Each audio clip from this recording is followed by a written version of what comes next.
49 అంటే సంతానం, 49 అంటే సంతోషం. 39 ఆంధ్రప్రదేశ్, తెలంగాణ. పద్మవిభూషణ్ అవార్డు వచ్చిందని తెలిసిన క్షణం నిజంగా ఏం మాట్లాడాలో, ఎలా రియాక్ట్ అవ్వాలో తెలియని పరిస్థితి. మన దేశంలో రెండవ అత్యున్నత పౌర పురస్కారం పద్మవిభూషణ్ లభించినందుకు నాకు నిజంగా చాలా సంతోషంగా ఉంది.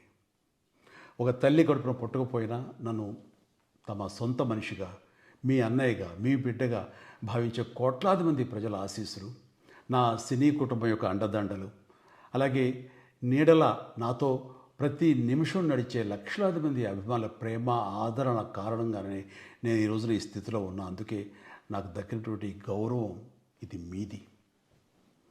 మీరు నాపై చూపిస్తున్న ప్రేమ, ఆప్యాయతలకు నేను ఏమి రుణం తీర్చుకోగలను?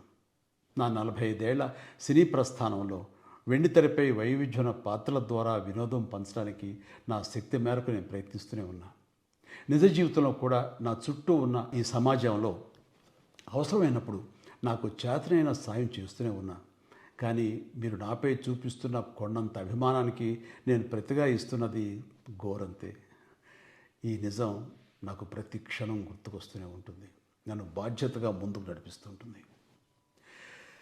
నన్ను ఈ ప్రతిష్టాత్మకమైనటువంటి పద్మవిభూషణ్ అవార్డుకి ఎంపిక చేసిన భారత ప్రభుత్వానికి, గౌరవ ప్రధాని శ్రీ నరేంద్ర మోడీ గారికి నా హృదయపూర్వక కృతజ్ఞతలు. జై హింద్.